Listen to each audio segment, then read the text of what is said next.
안녕하세요. 저는 33살 한주은이라고 합니다. 대학교 졸업 이래 일반 기업체에서 입사해 지금까지 일하다가 얼마 전 살면서 처음으로 휴직이라는 걸 하게 되었어요. 휴직이라 하면 모든 직장인들의 꿈이라고 할 수도 있었겠지만 사실 직장 생활하면서 휴직 결심하는 게 그렇게 쉬운 일은 아니거든요. 저 역시 지금껏 직장 생활하면서 회사 때려치우고 싶다는 생각 한두 번 해본 게 아니지만 휴직까지 결심했을 때는 보통 일이 아니었죠. 그래도 지금껏 살아오고 사회생활하며 저도 어지간한 충격에는 제법 단련이 되어 있다고 생각했는데 이런 일을 겪다 보니 한동안 일상생활 하기가 정말로 힘들더라고요. 보다 못한 저희 부모님께서 먼저 휴직을 권유하실 정도였어요. 여러분들 보시기에 그렇게 대단하게 인생 오래 산 것 같지도 않은 젊은 여자가 이렇게 주절주절 서른을 늘어놓는 걸 보고 대체 무슨 일인가 싶으실 거예요. 제가 겪어도 아직도 가끔은 거짓말처럼 여겨지고 하는 일이니 남들 듣기에는 더더욱 그렇겠죠. 제 사연은 결혼 문제로부터 비롯되었습니다. 결혼하기에 적당히 나이도 찼고 경제력이나 인격적으로나 이제는 결혼을 준비하기 무리가 없다고 판단되었을 때 시작된 일이었어요. 저 나름대로 결혼 생활을 잘 해나갈 자신도 제법 있었습니다. 상상조차 할 수 없었던 예비 남편의 민낯을 보기 전까지는 말입니다. 너 어떻게 이런 걸 속이고 나랑 결혼할 생각을 할 수가 있어? 아니야. 내가 처음부터 속이려고 했던 건 아니었어. 다 말하려고 했어. 말하려고 했는데. 말하려고 하긴 뭘 말하려고 해. 결혼식 전날이 될 때까지 말 한마디도 안 하고 입 밖은 한 적도 없으면서. 내가 이거 몰랐으면 결혼하고도 같이 살면서 끝까지 모른 척 하려고 했어? 사람이 살면서 누구나 다른 사람에게 들키고 싶지 않은 치부라는 게 있다는 것 정도는 저도 알고 있습니다. 대단한 비밀은 아니지만 저도 남들 앞에서 선뜻 꺼내기 어려운 제 속 이야기 한두 개 정도는 가지고 있고요. 저와 결혼한다고 해서 남편이 무조건 자신의 모든 걸 제게 알려야 한다는 그런 순진한 생각을 하고 있었던 것도 아니었습니다. 하지만 그것도 정도가 있지 않나요? 여러분, 사람이라면 누구나 허용하고 받아들일 수 있는 마지노선이라는 게 있는 법 아닙니까? 제 결혼은 시작도 하기 전부터 기만과 거짓으로 얼룩져 있었습니다. 아무리 결혼을 하루 앞두고 있다 할지라도 이런 결혼을 하는 게 옳았을까요? 여러분께서 제 기막힌 사연 한번 들어주시고 여러분들이시라면 어떻게 하셨을지 지혜의 말씀 한마디 보태주시면 감사하겠습니다. 남편은 지인 소개로 처음 만나게 되었습니다. 20대 후반에 들어서 이제 회사에 입사한 지 얼마 안 된 풋내기 티는 어느 정도 벗어내고 차차 사회생활에 적응하고 있던 시기였어요. 회사 적응하기 전까지는 워낙 제 코가 석자라 연애니 뭐니 신경 쓸 틈이 없었는데 어느 정도 회사 생활에 익숙해지고 나니 그때야 외로움이 몰려오기 시작하더라고요. 그러니까 한마디로 타이밍이 좋은 셈이었죠. 예비 남편 쪽에서 지인의 SNS를 통해 저를 보고 예전부터 소개해달라고 몇 번 조른 적이 있었다는 얘기는 나중에 듣게 되었습니다. 제 지인도 그렇게 생각 없는 사람은 아닌지라 한창 일 때문에 바빠서 피골이 상접해 있는 제게 남자를 들이밀 정도로 배려 없는 친구는 아니었어요.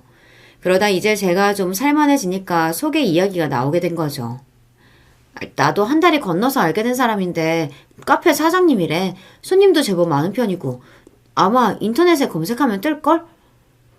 그렇게 약간의 호기심을 가지고 지인이 내민 스마트폰 속 그 사람을 처음 보게 되었어요. 원래 별 생각이 없었다가 나한테 그렇게까지 관심 있는 사람이라고 하면 한 번쯤은 궁금해지는 게 사람 심리 아니겠습니까? 저 역시 그랬습니다. 오랜만에 저렇게 적극적으로 저에게 관심을 표하는 사람이 있다는 소리를 들으니 괜히 으쓱하고 기분이 좋기도 했어요. 스마트폰 속 그 사람 카페는 제법 번듯해 보였습니다. 깔끔하고 인테리어도 잘 되어 있는 것이 젊은 사람들이 딱 좋아하겠다 싶어 보였어요. 아니나 다를까 SNS에서 나름대로 소소하게 입소문을 타며 사진도 꽤 많이 올라와 있더라고요. 그 사진 속에는 당연히 카페 사장인 그 사람 얼굴도 종종 발견할 수 있었습니다. 대단한 미남은 아니었어도 처음 만난 사람에게도 쉽게 호감을 줄 만한 선해 보이는 인상이었어요. 제가 보기에도 첫인상이 그리 나쁘지 않아 보였습니다. 아무래도 젊은 사람들이 많이 들리는 곳에 젊은 사장이 있다 보니 옷차림이나 하고 있는 것이나 깔끔하고 신경을 많이 쓴 티가 나는 것도 마음에 들었고요. 예비 남편은 저 처음 만나는 자리에서부터 호감을 숨기지 않았습니다. 제가 주은 씨 언제 한번 뵙게 되나 그렇게 고대했는데 이렇게 귀한 시간 내주셔서 정말 감사해요. 제가 처음부터 너무 부담스럽게 해드린 건 아닌가 싶어 걱정됐었거든요. 아니에요. 제가 회사 일 때문에 워낙 바빠서 이제야 뵙게 돼서 죄송하죠. 자기가 먼저 좋다고 나왔는데 내숭 떨고 있는 것보단 저렇게 시원시원하게 호감을 표시하는 것도 마음에 들었습니다. 그렇게 소개받은 지 얼마 지나지 않아 본격적으로 만나게 됐어요. 저도 30 가까워져가는 나이였고 남편도 갓 30을 넘긴 상태였습니다. 그 사람은 연애 초반부터 결혼 이야기를 많이 했어요. 저도 항상 적극적으로 예정 공세를 퍼부으며 제게 진지한 태도로 임하는 예비 남편의 모습에 저도 모르게 결혼을 긍정적으로 생각하기 시작했습니다. 그래도 이제 만나기 2달 가까이인데 벌써 결혼 얘기 나오는 건 좀 이르지 않아? 수은 씨가 당장 결혼하자는 것도 아니고 그래도 이 나이 먹어서 연애만 하려고 드는 것보단 저렇게 결혼 전제로 생각하고 얘기하는 게 더 낫잖아. 뭐 그거야 그렇지. 감히 남의 집 귀한 딸 만나면서 그런 생각도 안 하는 놈은 못 쓰지. 제가 엄마랑은 정말 안 하는 얘기 없이 속마음 다 말하는 편이거든요. 항상 제게 가장 관심이 많으신 분이니 저 연애하는 건 제가 굳이 먼저 말씀드리지 않아도 어차피 금방 들통날 일이었습니다. 그러느니 그냥 제 입으로 말하는 게 낫겠다 싶어 남편 만나기 시작한 지 며칠 되지도 않아 제 입으로 엄마에게는 먼저 이 실직고를 한 상태였어요. 부모님 입장에서는 당연히 딸내미가 어떤 남자 만나는지 궁금하지 않으실 수 없지 않겠어요. 그날로 스마트폰 화면을 켜서 남자친구 카페와 얼굴부터 공개해야만 했습니다. 뭐 그래도 이 정도 규모의 카페 하는 거 보면 아주 없는 사람은 아닌가 보네. 뭐 아직 자세하게 얘기하진 않았는데 아마도 그렇겠지. 타고 다니는 차도 외제차고 하고 다니는 것도 멀끔한 편이고. 그래, 그런 쪽으로는 엄한 사람 아니라 하니 그건 다행이다 싶긴 한데 그래도 찬찬히 만나면서 잘 봐봐. 사람이 겉으로 보이는 것만이 전부는 아니잖아. 부모님의 1차 테스트를 통과한 후에도 노파심이 쉽게 가라앉지는 않았습니다. 뭐 당연한 일이라고 생각했어요. 사실 부모님이 딸 자식 누구 만나는지 너무 관심이 없으신 것도 저는 무심하다고 생각하거든요. 그리고 아무래도 저보다야 곱절의 인생을 사신 엄마이시다 보니 제가 상대방과의 일 때문에 다소 찜찜함을 느끼더라도 정말 귀신같이 제 속을 읽어내주시는 분이기도 했고요. 예비 남편이 연애 초반부터 줄기차게 결혼 이야기를 꺼낼 때도 엄마 반응은 다소 냉담하셨습니다. 남자들 결혼 얘기 꺼내는 거 결혼 날짜 잡기 전까지는 그렇게 심각하게 받아들일 거 없어. 그런 사탕 발림에 넘어가서 끌려다닐 필요도 없고. 막상 딸 자식 만나는 상대가 결혼 생각은 일절 없다고 하면 그건 그것대로 마음에 안 드실 거면서 결혼 이야기를 너무 남발하는 것도 썩 좋게 생각 안 하시더라고요. 다른 분들은 어떠신진 몰라도 일단 저희 엄마는 그랬습니다.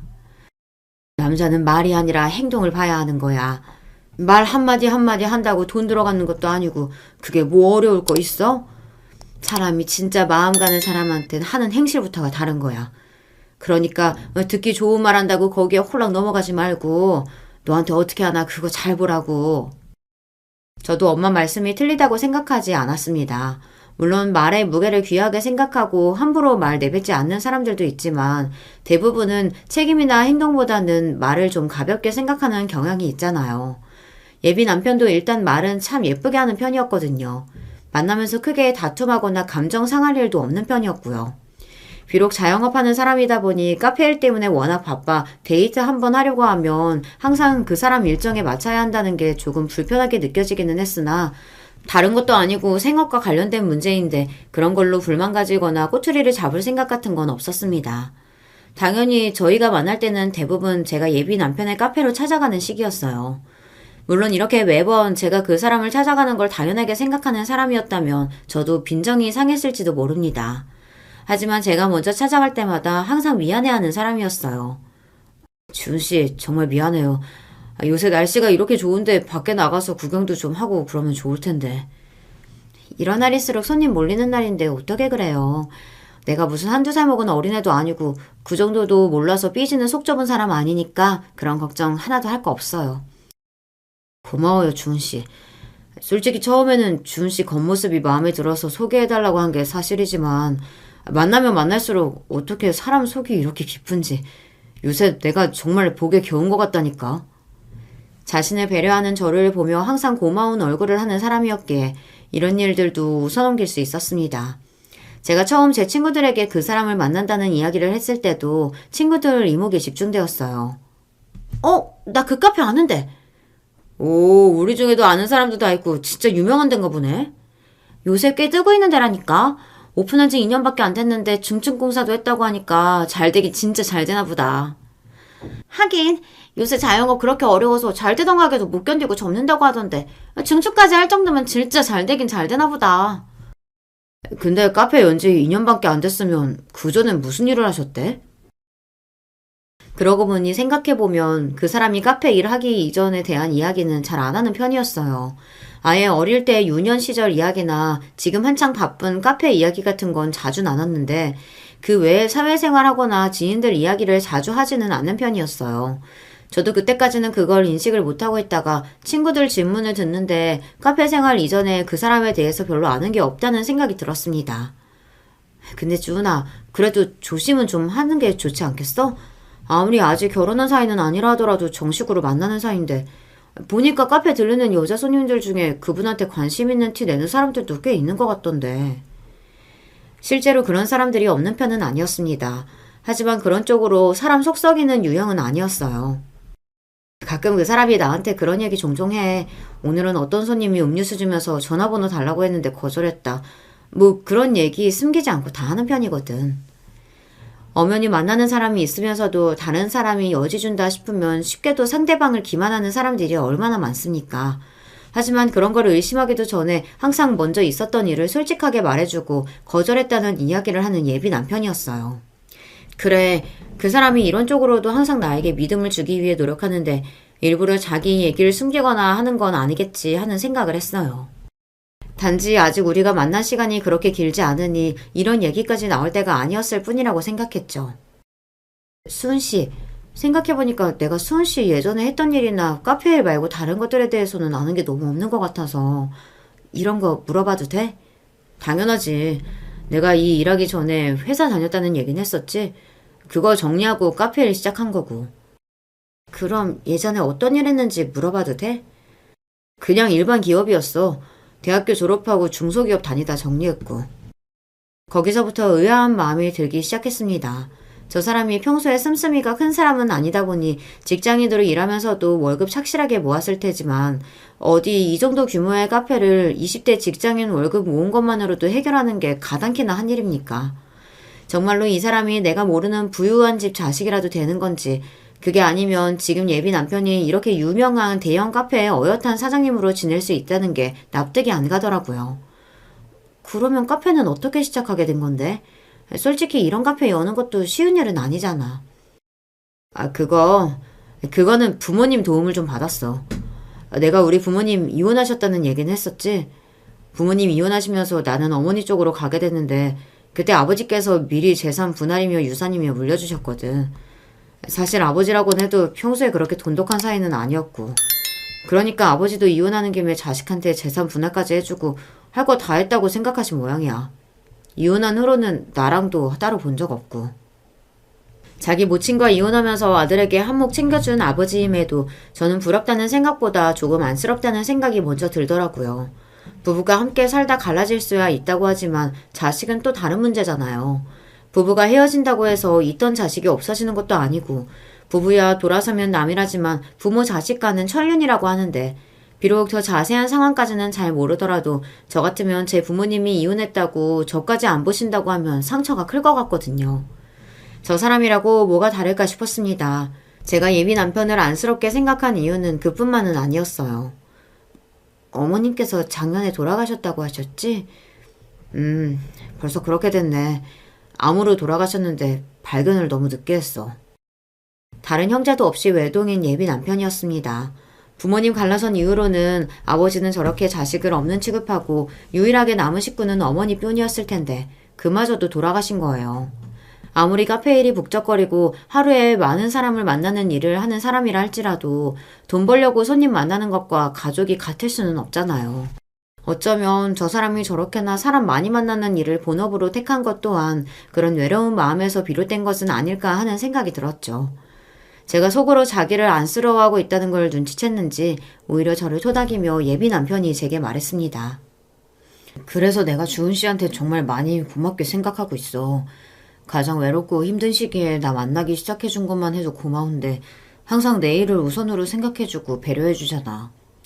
아마 주은 씨 없었으면 어머니 돌아가시고 마음 잡기 많이 힘들었을 거야. 내가 자꾸만 결혼 이야기 꺼내는 거 부담스럽지? 근데 나는 정말로 허투루 하는 소리가 아니고 좋은 사람 만나면 빨리 결혼해서 가정 이루고 잘 살고 싶었어. 원래 그 시끌하고는 어머니밖에 없었지만 어머니마저도 안 계시니까 빈집에 혼자 밤늦게 퇴근해서 들어가면 마음이 휑한 기분이더라고. 혼자 사는 집 말고 사람 사는 온기 있는 집에서 가정 꾸리고 싶다는 생각이 커져서 그런지 자꾸만 부담스러워할 걸 알면서도 이런 얘기를 꺼내게 되네. 제가 듣기에도 예비 남편의 결혼 소리가 상대방 환심 사겠다고 하는 소리가 아니라 진심으로 하는 말처럼 들렸습니다.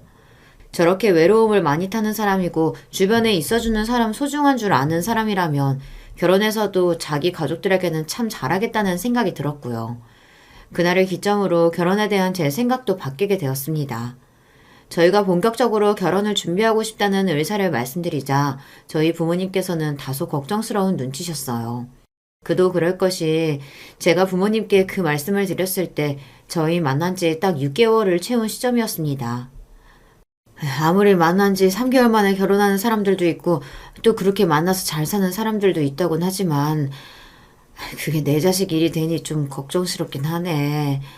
아직 너희가 결혼이 급한 나이도 아닌데 그래도 1년은 채워보고 만나는 게 좋지 않겠어? 어차피 지금 준비해도 식장이니 집이니 준비하다 보면 1년 훌쩍 지나갈 텐데 뭐. 그리고 어차피 할 결혼이면 일찍부터 좀 여유있게 준비해서 하고 싶기도 하고. 네 생각이 전 그렇다면야.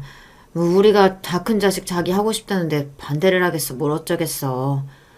그럼 밥이나 먹게 주말에 데리고 와. 일단은 제 의사를 따라주시는 부모님이셨어요. 부모님의 걱정이야 이해하지 못할 바가 아니었으나 솔직히 예비 남편 보여드리면 그런 걱정은 사그라질 거라고 자신했습니다. 처음 만나는 사람에게도 부침성 있게 잘 다가가는 예비 남편이었어요. 하물며 결혼 허락받으려고 하는 예비 장인 장모에게 얼마나 잘하겠습니까? 그건 제 걱정 축에도 들어가지 못했습니다. 정작 제 걱정은 다른 데 있었죠. 그래도 아들이 결혼한다고 하는데 시아버지 되실 분께 아예 인사 안 드리는 건 좀 그렇지 않아? 아니야, 신경 쓸 거 없어. 지금까지 자기 자식도 얼굴 안 보고 사신 분이 이제 와서 며느리 효도받을 것도 아니고 진짜로 그런 사이 아니야. 오히려 우리가 찾아가면 더 부담스럽고 불편하게 생각하실걸? 세상 모든 부모가 다 부모 같지는 않다는 걸 머리로는 알고 있으나 그래도 화목한 가정에서 자란 제 입장에서는 신경이 안 쓰일 수가 없더라고요. 남편 부모님에 대한 말씀을 처음 전했을 때 저희 부모님께서 걱정하시던 바가 이해가지 않는 것도 아니었고요. 당연히 누구나 자기 자식 배우자감은 어지간하면 평범한 가정에서 양친 사랑 듬뿍 받고 자랐으면 하고 바라시는 게 당연한 일일 테니까요. 하지만 인생의 중대사인 결혼을 앞두고도 아버지에게 저리 냉담해지기까지 그 사람이 받았을 상처를 생각하자 나만큼은 저 사람의 진정한 가족으로 평생 외로움 느낄 일 없이 잘해줘야겠다는 다짐만 샀습니다.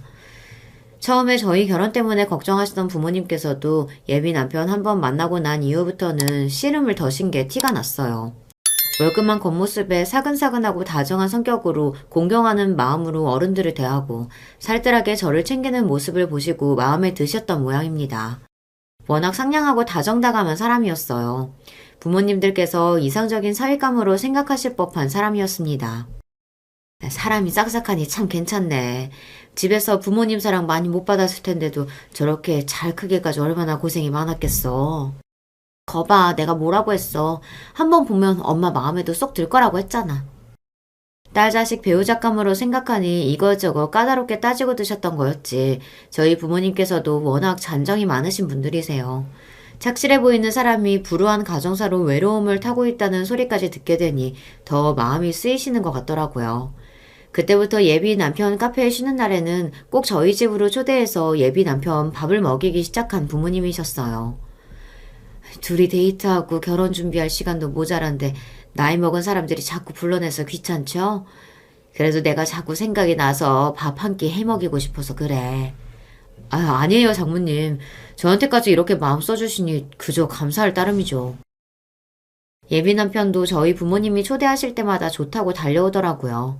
어머니 돌아가신 이후로는 그렇다 할 집밥 먹어본 지도 꽤 되었을 테니 이렇게 자기를 염려하며 챙겨주는 정성 가득한 밥상에 감동을 받은 모습이 찡하게 느껴지기도 했습니다. 주은 씨, 우리도 결혼하면 꼭 장인 장모님 같이 살자. 저렇게 사랑이 많은 분들이시니까 주은 씨가 이렇게 좋은 사람으로 자라났구나 싶어.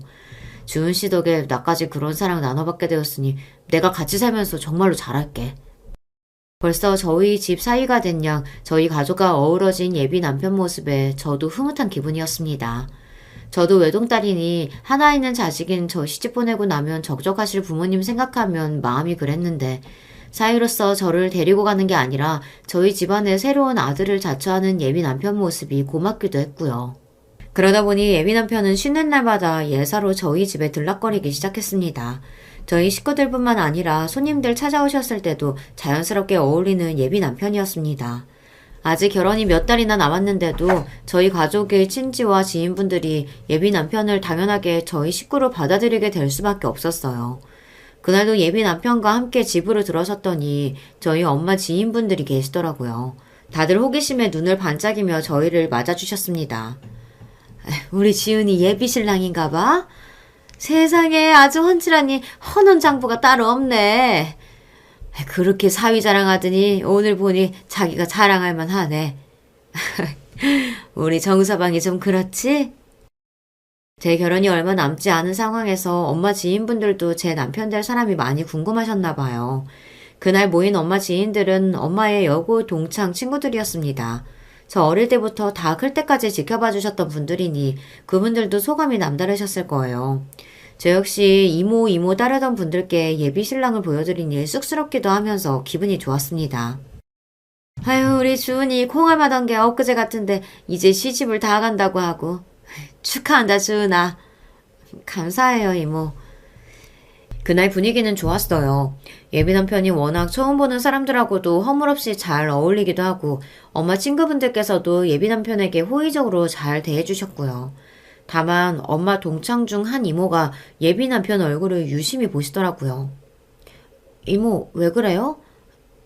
아니, 너희 신랑 얼굴이 하도 예뻐서 보기 좋아서 쳐다봤어. 이모도 참. 그 사람이 그렇게 미남은 아니어도 확실히 쉽게 호감을 끌어내는 좋은 인상이긴 했나 봐요. 특히나 부모님 나이대 분들께 처음 소개할 일이 생기곤 하면 항상 저렇게 예비 신랑 낯이 훤하다며 덕담을 해주시곤 했습니다. 뭐 저랑 같이 살 사람 얼굴이 나쁘지 않다는 거야 제게 나쁠 일이 없으니 듣는 저도 흡족했고요. 그날도 그런 줄만 알았습니다. 이제 결혼이 일주일도 남지 않은 시점이었어요. 좋은 사람 만나 시집 간다고 생각하고 있었지만 그래도 평생 같이 살던 부모님 품에서 떠나 남편과 단 둘이 새로운 보금자리에서 새 출발을 시작한다고 하니 이제 정말 결혼식이 며칠 남지 않은 상황이니 결혼 준비야 진작 다 끝나 있었습니다. 신혼집에도 저희 집이 다 들어가 있었어요. 남편 카페와 제 직장 거의 중간쯤에 위치한 신혼집은 친정인 본가에서 출퇴근하던 것보다 훨씬 조건이 좋은 편이었습니다. 이제 며칠 후면 예비 남편과 이곳에서 단 둘이 살게 된다고 생각하면 기분이 좀 이상하더라고요. 설레는 것 같기도 하고 왠지 모를 불안감이 들기도 했습니다. 결혼 전에 신부 마음이 뒤숭숭해진다는 게 이런 건가 싶었어요. 예비 남편은 이미 신혼집에 들어와서 살고 있었습니다. 신혼집 마련은 거의 예비 남편이 혼자 하다시피 했어요. 최근 예비 남편의 벌이가 좋았다곤 하나 요새 집값이 어디 한두 푼 하는 것도 아니고 예비 남편이 원래 살던 집까지 정리하고 영혼까지 끌어모아 마련한 신혼집이었습니다. 그래도 제법 번듯한 신혼집에서 신혼생활을 시작할 수 있게 해준 남편에게 고마웠어요. 이왕이면 저와 함께 결혼 후에 입주하고 싶어 했지만 살던 집까지 이미 처분했으니 불가피한 선택이었습니다. 그냥 결혼식 전까지 숙소 잡아서 있다가 결혼하면 자기랑 같이 들어갈까? 에이, 무슨 소리야. 어차피 우리 같이 살 집인데 뭐 한다고 집 밖에서 헛돈 쓰면서 고생을 해. 그래도 나 먼저 들어가려니까 기분이 좀 그래. 어차피 결혼식 전까지 계속 내가 왔다 갔다 할 텐데 뭐. 먼저 신혼집 들어가는 것조차 미안해하는 예비 남편을 제가 달래주었어요. 다른 것도 아니고 자기가 집 해준다고 고생해서 마련했는데도 그것까지 미안하게 생각하는 건 싫더라고요. 아예 이런 소리까지 하는 예비 남편이었습니다. 그러면 어차피 나 들어오는 김에 같이 들어갈까? 직장도 자기 본가에서 가는 것보다야 우리 신혼집에서 가는 게 훨씬 낫잖아. 그래도 결혼식 며칠 남지도 않았는데 그걸 못 참고 내가 먼저 신혼집으로 쏠랑 들어가 버리면 우리 엄마 아빠도 좀 서운하시지 않겠어? 그런가? 내가 너무 내 생각만 했나? 요새야 결혼 전에 혼전 동거도 많이 한다고들 하니 결혼식 며칠 앞두고 신혼집 먼저 들어간 게 흠이 되는 세상은 아닙니다만 그래도 제 입장에서는 저희 부모님 생각을 안 할 수가 없더라고요. 어차피 며칠 후에 신혼집으로 들어갈 텐데 싶어 예비 남편이 신혼집에 며칠 먼저 들어가 있는 것을 대수롭지 않게 생각했습니다. 그런데 막상 신혼집에 혼자 들어가고 나니 예비 남편은 조금 서운한 것 같더라고요. 어차피 계속 혼자 살았으니까 별다를 거 있겠나 싶었는데 둘이 살려고 마련한 집에 혼자 있으니까 이상하게 더 적적하게 느껴지는 것 같아. 하긴 저희가 마련한 신혼집이 남편 혼자 지내던 집보다 평수도 크고 또 신축이었습니다. 제가 혼수로 마련한 가전이나 가구들이 들어가 있긴 했지만 완벽하게 짐이 차 있는 것도 아니었기에 예전 집보다야 휑한 느낌이 조금은 낫겠죠. 그런데다 혼자 지내니 가뜩이나 외로움을 많이 타는데 더욱 허전한 기분이 들었을 수도 있겠다는 생각이 들더군요. 우리야 셋이 같이 있지만 정서방은 다른 식구들이 있는 것도 아니고 아무리 남자들이 여자들보다 그런데 덜 민감한 편이라곤 해도 결혼이 인생에 있어서 얼마나 큰일인데 정서방이라고 더듬어할 수만은 없겠지. 무심코 저희 아버지가 지나가듯 하신 말씀에 또 생각이 많아지더라고요. 내가 내 입장만 생각해서 저 사람을 너무 외롭게 내버려둔 건가 싶어서 미안한 마음이 들었습니다. 그래서 결혼식 전날에는 예비 남편과 함께 있어줘야겠다는 생각을 했어요. 바로 내일이면 결혼해서 부부 될 텐데 그 하루도 아쉬워? 아니, 그래서라기보다는 저 사람 지금까지 쭉 혼자였는데 결혼식 전날까지 자기 혼자 있으면 너무 외로움 타지 않을까 싶어서 좀 안쓰러워서 그래. 그러면 같이 있어줘야지. 정서방이라고 오늘 같은 날 오만 생각 들지 않겠어? 결혼식 전날을 엄마인 자기와 보내지 않는다는 걸 다소 서운해 하시면서도 예비 남편 가정 환경이 어땠는지 너무나 잘 알고 계시는 엄마셨기에 양보를 해주셨습니다. 그렇게 간단하게 짐 챙겨서 신혼집으로 향했더니 예비 남편 입이 귀에 걸리더라고요. 주은씨, 웬일이야? 웬일은 내가 우리 신혼집 오는데 오늘 같이 자고 내일 결혼식 준비하러 같이 나가자. 저렇게 좋아하는 걸 보니 이게 뭐가 그렇게 어려운 일이라고 진작 이거 하나를 들어주지 못했나 싶은 생각이 들었어요. 앞으로 이 집에서 이렇게 둘이서 오순도순 살겠거니 생각하니 혼자서 결혼식을 기다리며 싱숭생숭했던 마음이 차츰 가라앉는 듯 했고요. 그렇게 둘이서 이른 저녁을 간단하게 먹고 얼른 쉴 준비를 했습니다. 결혼식 날이야 워낙 강행군이니 할 일이 한두 가지가 아니었어요. 내일을 버티려면 오늘 정말 잘 쉬어줘야 했기 때문에 다른 거 신경 쓰지 않고 푹 쉴 생각이었습니다. 주은씨, 나 너무 피곤해서 먼저 잘게. 그래. 자영업자인 예비 남편은 결혼식을 위해 처음으로 휴업까지 하게 됐어요. 며칠이나마 가게 닫으려니 식재료 관리부터 할 일이 이만저만이 아니라 벌써 며칠째 정리하느라 고생을 한 것을 알고 있었기에 먼저 들어가 쉬겠다는 남편을 서둘러 들여보냈습니다. 저도 간단하게 정리할 것들을 마치고 금방 들어가 잠을 청할 생각이었어요. 그때였습니다. 엄마로부터 전화가 걸려왔어요. 아까 낮에 봐놓고 왜 또 전화를 걸었어? 왜? 딸내미 내일 시집간다고 생각하니까 엄마 잠이 안 와? 주은아, 너 지금 거기서 그러고 있을 때가 아니야. 낮에 본가에서 나올 때만 하더라도 딸 자식 결혼식을 하루 앞둔 엄마가 아련한 표정을 짓고 계셨는데 그때의 감상은 온데간데 없이 다급한 목소리였습니다. 왜, 엄마 무슨 일이야? 목소리 낮춰. 정서방 지금 뭐하고 있어? 그 사람 피곤해서 먼저 들어가서 자. 나도 금방 자려고 했는데 왜 무슨 일인데? 주은아, 너 당장 거기서 나와. 일단 엄마 보고 얘기해. 엄마 보고 얘기하고 너는 정서방 몰래 혼자 너만 몰래 빠져나와. 지금 당장. 엄마 목소리는 다급하다 못해 절박하게 들릴 지경이었어요. 본가에서 나서서 신혼집으로 오고 채 5시간도 안 된 것 같은데 그 사이에 도대체 무슨 일이 벌어졌기에 엄마가 이렇게 다급하게 저를 찾는 건지 갑자기 불길한 마음이 엄습해오기 시작했습니다.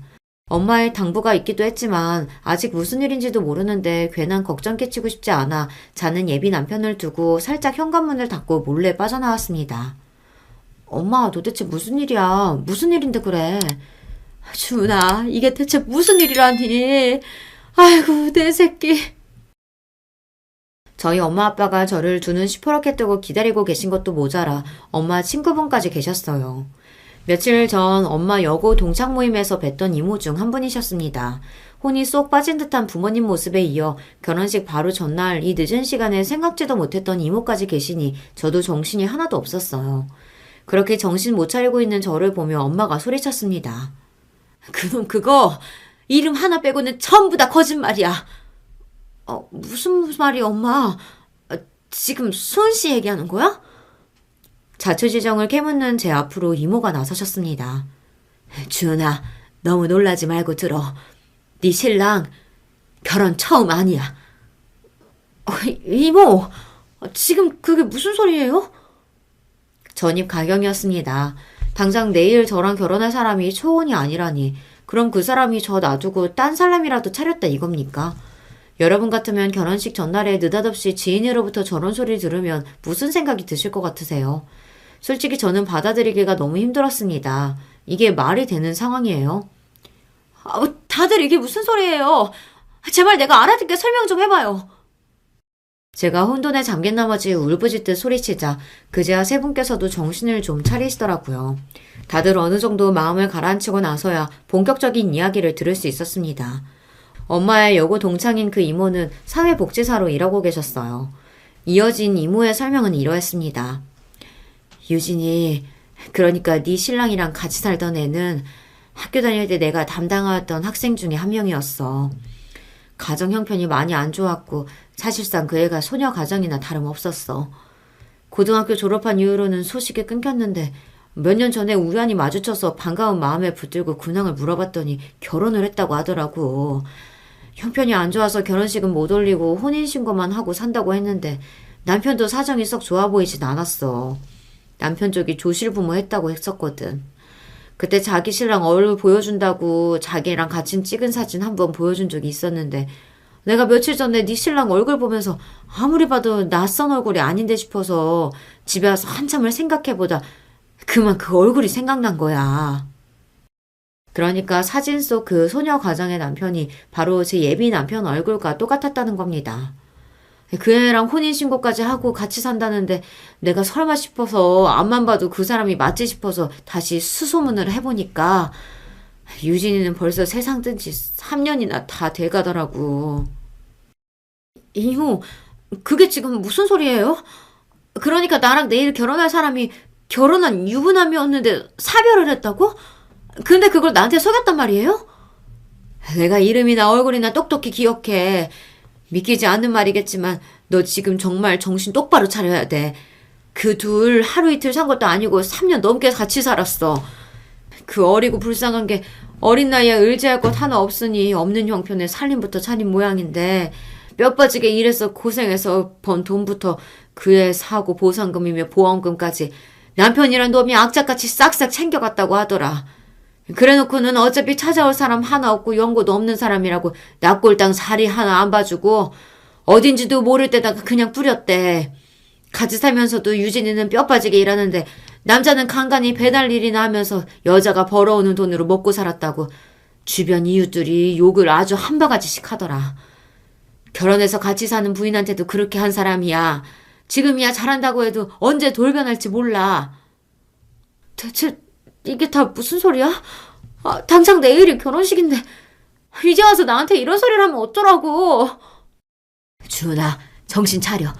너 지금 정신 안 차리면 네 인생 말아먹는 거야. 이 괘씸한 새끼. 감히 순진한 내 딸 꼬죽에서 팔자를 꽂으려고 들어? 이 처죽일 놈의 새끼. 안 되겠어. 나 그 사람한테 해명이든 자초지정이든 직접 들어야겠어. 너 혼자 갔다가 무슨 일을 당할 줄 알고 엄마 아빠랑 같이 가. 너 절대로 혼자 못 보내. 그렇게 온 식구가 그 야심한 시각에 저희 신혼집으로 들이닥쳤습니다. 이놈 이거 어딨어? 내 딸 인생 망치려고 해놓고 쟤 놈은 편안하게 자빠져 자고 있어? 장모님, 장인어른 왜 이러세요? 그야말로 그놈 입장에서는 자다 날벼락 맞은 꼴이었을 겁니다. 저희 엄마나 아빠나 분노로 눈이 뒤집혀서는 두 분이 그렇게 흥분하고 분노한 모습은 처음 봤어요. 잠에서 제대로 깨지도 않은 그 사람 멱살을 쥐고 흔드는 엄마는 물론이거니와 아버지는 까딱하다가는 사람 하나 죽일 기세였습니다. 아까는 너무 충격적인 소식에 제가 경황이 없었으나 저런 부모님 모습을 보니 저보다도 더 억장이 무너지신 건 부모님이라는 생각이 들었습니다. 저는 떨리는 목소리로 물었어요. 김유진이 누구야?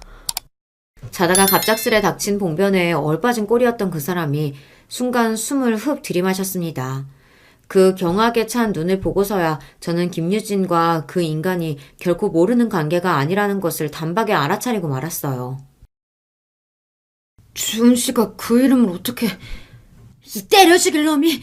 그런 네 놈이 결혼한 것도 모자라서 사별하고 죽은 부인 재산에 보험금 책에서 팔자 폈다는 거 내 딸한테 끝까지 숨길 생각이었어? 흥분한 엄마가 예비 남편 귀싸대기를 철썩 내리쳤습니다. 그렇게 엄마에게 얻어맞고도 제가 모든 사실을 알았다는 충격이 더 컸던지 그대로 침대에서 뛰어내려와 놈이 제 앞에 엉금엉금 무릎을 꿇고 기어왔어요. 내가 다 설명할게. 결혼식이 내일인데도 주둥이 꽉 다물고 있었으면서 이제 와서 설명을 해? 야, 너 내가 끝까지 몰랐으면 평생 나 속여먹을 생각이었어? 어떻게 네가 나를 이렇게 기만할 수가 있어? 아니야. 정말 처음부터 속이라고 그랬던 거 아니었어. 때가 되면 얘기해야지 하고 그렇게 생각하고 있었는데. 그러니까 그 때가 언젠데. 결혼식 다 끝나고 애라도 몇 명 낳고 나서? 아니면 나 죽어서 묻힐 때 얘기하려고 했니? 와, 나는 네가 이렇게 무서운 인간인지 몰랐다. 3년이나 같이 산 채 마누라도 나 몰라라고 온 세상 다 속여먹고 새장가 들려는 놈이 나한테는 어떻게 하려고 그랬는데? 왜? 우리 집 좀 살만해 보이니 속여먹고 한탕 제대로 뜯어먹을 심산이었어? 아니야, 그런 거 아니야. 내가 너한테 어떻게 그래? 3년 같이 산 마누라 몇 자리도 하나 안 써준 놈을 내가 어떻게 믿어? 걔랑 너는 다르지? 자기도 모르게 미친 듯 소리쳐놓고 놈도 아차 싶었던 모양입니다. 그 꼴을 보니 제가 저런 걸 좋은 남자라고 믿고 평생 남편이랍시고 속아 살아줄 생각을 했다니 기가 막히고 억장이 무너져 내리는 심장이었어요. 너 결혼생활 내내 등쳐먹은 네 와이프 목숨값으로 카페까지 차려놓고 그걸로 멀쩡한 인간 행세하면서 먼저 간 사람한테 미안하지도 않디?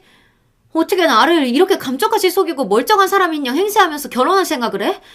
네가 그러고도 사람이야? 아니야, 나 정말로 제대로 살아보려고 그랬어. 당신하고 결혼하면 장인 장모님하고 당신한테 정말 잘하면서 속죄하는 기분으로 살려고 그랬다고. 속죄하는 기분으로 살 게 아니라 속죄할 짓을 하지 말았어야지. 내가 뭘 잘못해서, 우리 엄마 아빠가 뭘 잘못해서 너 같은 놈한테 속아서 살아야 돼. 너 대학 나왔다느니 중소기업 다녔다느니 하는 그런 것도 다 전부 거짓말이었더라. 고졸에 변변한 직업도 없이 마누라 등쳐먹은 주제에 먼저 간 사람 재산으로 팔자 피고 사니까 신분 세탁이라도 하고 싶었어? 이 뻔뻔한 인간 같으니 나 너 같은 새끼랑 못 살아. 우리 결혼은 없었던 일로 할 테니까 두 번 다시 내 앞에 나타날 생각하지 마. 안 돼, 주은아. 당장 내일 결혼식인데 그게 무슨 말이야. 이 정신 나간 놈이? 당장 내일이 결혼식인데도 끝까지 속여먹어놓고는 어디 내 딸 팔자를 망치려 들고 있어? 장인어른, 장모님, 지금껏 제가 얼마나 잘했습니까? 이제 와서 이러시면 어떡해요? 그래도 이놈이? 끝까지 저와 결혼하겠다며 발악하는 예비 남편놈 면상에 기어이 주먹을 내리꽂는 아빠셨어요. 마음만 같아서는 그대로 죽여버리고 싶으셨을 겁니다. 우리 아빠한테 흠심 두들겨 맞고서야 겁이 나서 차마 제게 달려들지 못하는 놈이었어요. 거기 계속 서 있다가는 정말로 미쳐버릴까 싶어 무서워 그 길로 신혼집을 뛰쳐나왔고 다시는 돌아가지 않았습니다. 엄마 아빠 사시는 본가로 돌아와 정말 온몸에 물이 다 마를 때까지 울고 또 울었어요. 처음에는 저 쓰러질까 싶어 발을 동동 구르시던 부모님도 결국 따라 울기 시작하셨습니다. 어떻게 이럴 수가 있어? 어떻게 사람을 이렇게 등신 천치로 만들 수가 있어? 아이고, 내 새끼. 내 새끼가 하여워서 어쩌나. 나라라도 잃은 듯 서럽게 울던 세 사람의 울음소리는 동이 틀 무렵에야 간신히 지쳐서 멈출 수 있었습니다. 원래 같았으면 제 결혼식이 치러질 날이었어요. 여전히 잣개의 어깨를 떨고 있는 저를 꽉 끌어안아 주시며 아빠가 말씀하셨습니다. 전운이라고 생각하자.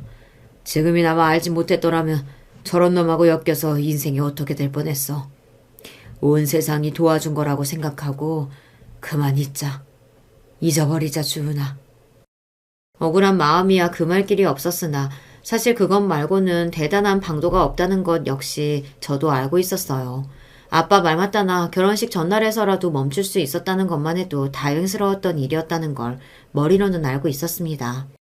하지만 여전히 가슴이 아픈 것만은 어쩔 수가 없었어요.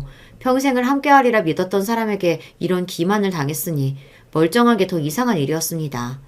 제 대신 발빠르게 결혼식 당일 지인들에게 파혼 소식을 돌린다고 부모님께서 고생하셨죠. 온 세상이 저를 비우는 것만 같아 한동안 두문분출하고 결국은 휴직까지 하게 되었습니다. 아마 놈이 제게 아예 연락을 취하지 않은 건 아니었을 거예요. 하지만 일절 외부와 연락을 삼간 제 대신 저희 부모님이 놈과 제가 만나는 걸 막으셨죠. 그러는 동안 SNS 상에서 소소하게 화제가 된 훈훈한 젊은 카페의 남자 사장이 실은 한 불쌍한 여성을 결혼 생활 내내 착취한 것도 모자라 그 죽음 이후 그 여자 재산을 단단히 한몫 챙겨 건실한 청년인랑 행사했다는 사실이 아름아름 퍼져나갔다는 것은 모든 일이 정리된 후에야 알게 되었습니다. 아무래도 제게 예비 남편놈의 경악할 진실을 알려주셨던 이모로부터 시작된 소문이겠죠. 친구 딸을 친조카처럼 귀여워주셨던 분이셨으니 저를 위함이기도 하셨겠지만 평생을 불운한 삶을 살다 외롭게 떠난 그 여성분을 위해서이기도 하셨을 거예요.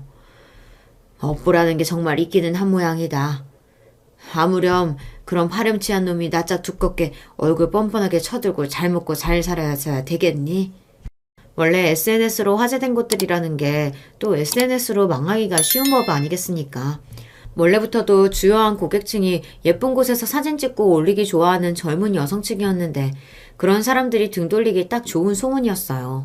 전에는 타고난 인상으로 재미 좀 보았겠지만 이제는 온 세상이 저놈이 저 사람 좋아 보이는 낯짝 쥐로 무슨 천인공노할 짓을 벌였는지 다 알고 있는데 어떤 여자들이 저런 놈 업장에 돈을 벌어주고 싶었겠어요. 손님은 곧 썰물 빠지듯 빠져나갔습니다. 원래 사람들 인심이라는 게 한번 돌아서면 참 무섭잖아요. 애초에 손님층이 확실한 곳이었다 보니 곧장 매출에 직격탄을 맞았을 겁니다. 파혼한 지 1년도 되지 않아 우연히 지나간 카페 자리가 공실로 휑하게 텅 빈 곳을 보고 놈의 일장 추몽이 끝나고 말았다는 것 역시 저도 알게 되었어요. 그걸 보고 나서인지 제 마음도 좀 편해지더라고요. 더 이상 제 생활 반경에 그놈이 들어올 일은 없다고 생각해서인지 엄마 말대로 정말 그놈이 업보를 받아서 자취를 감추게 된 게 속이 시원해서인지 솔직히 잘 모르겠습니다. 그저 더 큰일까지 벌어지지 않고 이 정도 선에서 마무리된 게 정말로 천운이었다는 생각이 그제서야 들었어요. 파혼 초반에는 집 밖에 얼씬도 않았지만 부모님과 시간 보내며 서서히 마음속 상처가 아물고 나니 차츰 일상으로 돌아가게 되었고요. 이제 얼마 남지 않은 휴직 기간 끝나면 더 연장하지 않고 회사로 돌아갈 생각입니다. 이제 저도 제 자리로 돌아가야죠. 이만하면 털어낼 만큼 털어냈다 싶어요. 저놈 저거 더 본때를 보여줘야 했는데 제가 너무 쉽게 끝내준 건 아닌가 생각하실지 모르겠어요. 하지만 저는 한순간이라도 저놈을 제 인생에서 더 빨리 떼어낸 게 잘한 일이라고 생각해요. 앞으로도 저 스스로를 가장 중요한 기준으로 두고 씩씩하게 잘 지낼 생각입니다. 오늘 제가 여러분께 해드릴 얘기는 여기까지예요. 제 이야기 들어주셔서 감사드립니다. 안녕하세요. 그간 시청자의 입장만 되어봤는데 갑자기 신청자가 되어보려니까 조금 어색하네요. 저에게 있었던 일을 적어보고 싶어서 용기를 내게 되었어요. 참고로 저는 지금 미혼하고나 제 하나뿐인 배우자인 남편과 아이 둘 낳고 사는 전업주부랍니다. 저는요, 일기장 하나도 새해 들어서 올해는 써보자 했다가 간신히 2월 설날쯤까지만 쓰다가 내팽개치는 그런 사람인데요. 작심삼일 인간이 웬 바람이 불어서 사연을 써보게 되었네요. 이런 즉흥적인 사람이 쓰는 것이니 이야기에 맘든 새가 허접하더라도 그러려니 이해 좀 해주시길 바래요. 저는 정말 요새 표현으로는 답도 없는 집에서 나고 자랐어요. 지금 이렇게 세월이 흘러서 제 시간을 여유롭게 자수나 놓으면서 보내게 됐다는 것이 안 믿길 정도입니다. 어렸을 때는 생활이 아주 개판이었거든요. 제 친정 부모님, 옛날만 생각하면 정말 한숨만 나오네요. 저는 어렸을 때도 항상 생각했었습니다. 우리 집 어디다가 확 제보라도 하고 싶은데 어디 그럴 만한 곳이 없을까? 촬영해 가고 대신에 도움 줄 만한 방송국이 없을까? 오죽하면 제가 그런 생각을 했을까요? 하지만 애석하게도 그때는 정보화 시대가 아니었어요. 답답한 가슴만 치고 있어야 했죠. 저희 친정엄마 꽤 사는 집 딸이었습니다. 딱히 집안에 부족한 것 없이 커오신 분이시고요. 그리고 친정아빠 인물 참 좋으셨어요. 허우대도 무척 멀쩡하셨고요. 남들이 보면 와, 너희 아빠 되게 잘생기셨다. 이렇게 빈말로나마 저한테 좋게 말해주는 외관을 소유하고 계셨네요. 혹시 갑자기 친정 부모님 자랑이나 하는 거냐고요? 에이, 아닙니다. 저 이면에 담긴 내용들이 기가 막히거든요. 친정엄마는 그렇게 좋은 외갓집을 저에게 안겨주지 못하셨습니다. 왜냐하면 친정엄마가 당신의 친정으로부터 버림을 받으셨기 때문이에요. 요새 표현으로는 이런 걸 손절을 당했다고 하던가요? 그 이유는 바로 친정아빠 때문이었습니다. 모두가 반대한 결혼이었거든요. 그런 결혼을 친정엄마는 강행하셨던 거예요. 제가 다 크고 나서야 외삼촌으로부터 전해 들었던 당시의 정황은 이러하였습니다. 내 눈에 흙이 들어가도 안 된다. 절대로 허락 못해. 저런 미천 하나 능력 하나 포부 하나 없는 천생 한량 같은 양아치 새끼를 내가 사위로 어떻게 들인다는 게야? 외할아버지가 그렇게 일가를 터뜨리셨을 때 옆에서 외할머니는 주섬주섬 끈을 찾아다가 이마에 두르고 계셨다고 합니다. 혼자서 이마에 두르기 힘드시니까 이모가 어디선가 등장하시더니 그 끈을 이마에 묶어주셨다고 하더군요. 외할머니 딴에는 그게 결사반대의 표시이셨을 거예요. 아, 이모는 저희 친정엄마의 여동생이십니다. 그리고 친정엄마가 하나부터 열까지 이모보다 나았다고 해요. 외조 부모님 두 분이 원래 아들, 딸 차별 엄청 하시던 분이셨다고 하거든요. 그런데 친정엄마가 워낙 싹싹하고 회사에서 두 분이 나중에는 외삼촌보다 친정엄마를 은근히 예뻐하셨을 정도였다고 합니다. 반면에 이모는 찬밥 신세였다고 들었어요. 왜냐하면 이모는 성격이 어렸을 때부터 무척 급했고 일단은 머리가 나쁘셨다고 하더라고요. 외삼촌은 어느 정도 머리가 좋으셨고 친정엄마는 타고나셨는지 어렸을 때부터 머리가 영특하고 똑부러지셨다고 합니다. 반면에 이모는 머리도 안 좋고 집중력도 안 좋아서 자기 언니인 친정엄마를 질투하셨다고 해요. 항상 자기보다 앞서 나가는 언니였으니까요. 그런 친정엄마가 난생 처음으로 결혼 문제 때문에 봉변을 당하자 이모는 무척 기뻐하시며 외조부님께 알랑방귀를 엄청 뀌셨다고 합니다. 아무튼 친정엄마가 말도 안 되는 사윗감을 데리고 오신 것에 외조 부모님은 엄청 분노하셨죠. 그 앞에서 친정엄마는 읍수를 하셨고요. 아버지, 엄마, 이 사람 정말 괜찮은 사람이에요. 알고 보면요, 속도 깊고요, 마음씨도 되게 잔정이 많은 편이에요. 같이 있을수록 좋아졌어요. 저는 꼭 이 사람하고 결혼하고 싶어요. 이 사람이 아니면 저는 싫습니다. 애타게 말씀을 하셨다네요. 아, 설마 그 현장에 친정아빠도 계셨나고요? 네, 당연하죠. 인사를 드리러 간 자리였으니까요. 그러니까 친정아빠는 당신의 면전에서 그런 신랄한 평가를 들으셨던 건데요. 하지만 아랑곳하지 않으셨다고 하네요. 오히려 기세등등한 표정을 지으시더니 기회를 봐서 발언의 기회가 주어지자 이런 한마디를 던지셨다고 합니다. 잘하겠다는 다짐이었냐고요? 열심히 하겠다는 약속이었냐고요? 아니요. 그런 뻔한 게 아니었어요. 세상 모든 사람이 다 잘나고 똑똑했으면 그건 말이 안 되죠. 그런 세상이 어디 있습니까? 누군가 엘리트라면 누군가는 반드시 한량인 법입니다. 그게 세상의 이치가 아닐까요? 이런 걸 보면 저도 세상을 꽤 아는 것 같네요. 이 나이 먹으니까 세상이 보입니다. 장인어른, 그리고 장모님, 저는 미천 하나 없는 놈이지만 딱 하나 자신 있는 게 있습니다. 그것은 바로 제 얼굴입니다. 제가 꽤 생긴 편이거든요. 안 그렇습니까? 그러더니 친정아빠는 손으로 당신의 얼굴을 가리키신 거였죠. 외갓집은 그냥 괜찮게 사는 것에 그치지 않고 나름 가풍이 있다고 자부하던 집안이었습니다. 집안에서는 교편을 잡은 사람이 당시에 둘 있었고 은행 다니던 사람 하나 있었고 학원을 운영하던 사람도 있었고요. 나머지 사람들도 다들 대단하지는 않아도 성실하게 일할 수 있는 직장에 다니고 있었다는 게 특징입니다. 그런데 뜬금없이 친정아빠 같은 인물이 나타난 거예요. 듣도 보다 못한 유형의 한량이었죠. 황당한 얼굴 자랑에 외할머니께서는 머리띠를 부여잡으신 채 신음을 내쉬며 뒤로 넘어가셨대요. 그러자 이모가 호들갑을 떠셨고요. 엄마, 괜찮아요? 세상에, 안색 창백해지신 것 좀 봐. 팔다리도 차가워지셨잖아. 언니, 당장 이 집에서 나가. 엄마를 죽일 셈이야? 아니, 나는 그냥 예쁘게 잘 봐달라고, 마음을 한 번만 열어달라고 그렇게 말씀을 드리고 싶은 것뿐이었는데 뭔가 상황이 꼬여가는 것 같아. 친정엄마가 외할머니께 다가가려고 하자 이모는 그 손을 세게 쳐내셨다고 합니다. 외할아버지께서는 이 상황에 기가 막혀 하시면서 친정아빠를 꾸짖으셨고요. 그놈의 면상? 반반하게 그거 하나 잘라서 뭘 어쩔 거냐? 영화 배우라도 될 거야? 그럴 깜냥은 또 못 되면서 저런 허황된 자랑이나 해대다니. 남자 망신 다 시키는 놈 같으니라고. 예? 뭘 어쩔 거냐뇨. 장인어른 잘 생각해보세요. 저를 닮은 아이들이라면 얼굴이 괜찮지 않을까요? 이게 바로 유전자 유전자 이론? 유전자 신비? 아무튼 뭐 그런 거겠죠. 장인어른 그러니 저도 쓸모가 있는 놈입니다. 어디다 대고 감히 장인어른이라고 나불대는 거야? 이 놈팽이가 썩 꺼지지 못할까? 친정아빠가 눈치도 없이 또 가벼운 언행을 선보이셨고 외할아버지께서는 핏대를 세우시며 분노하셨습니다. 지켜보시던 외삼촌이 그때 나서서 간신히 외할아버지를 진정시키신 거였죠. 이러다 뒷목 잡으시겠다고 하면서 필사적으로 외할아버지를 말리는 동안 눈짓으로 친정엄마에게 얼른 가보라고 그랬답니다. 친정엄마는 침울하게 친정아빠의 손을 잡고 돌아셨었고요. 오늘은 준비 없이 찾아뵈어서 그랬던 것 같아요. 부디 이 사람 나쁘게만 보지 말아주세요. 누구보다 순수한 사람이라서 그런 거예요.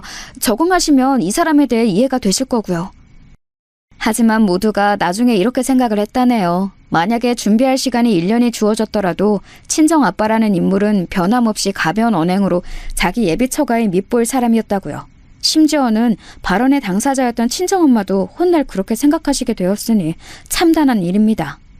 친정엄마가 마냥 해맑은 친정아빠의 손을 잡고 가신 이후에 이모가 외조부모님 두 분께 엄청 이야기를 쫑알쫑알 해대셨고 그 내용인 즉슨 친정엄마가 자꾸 저렇게 막 나가면 호적에서 아예 파버리라는 이야기였다네요.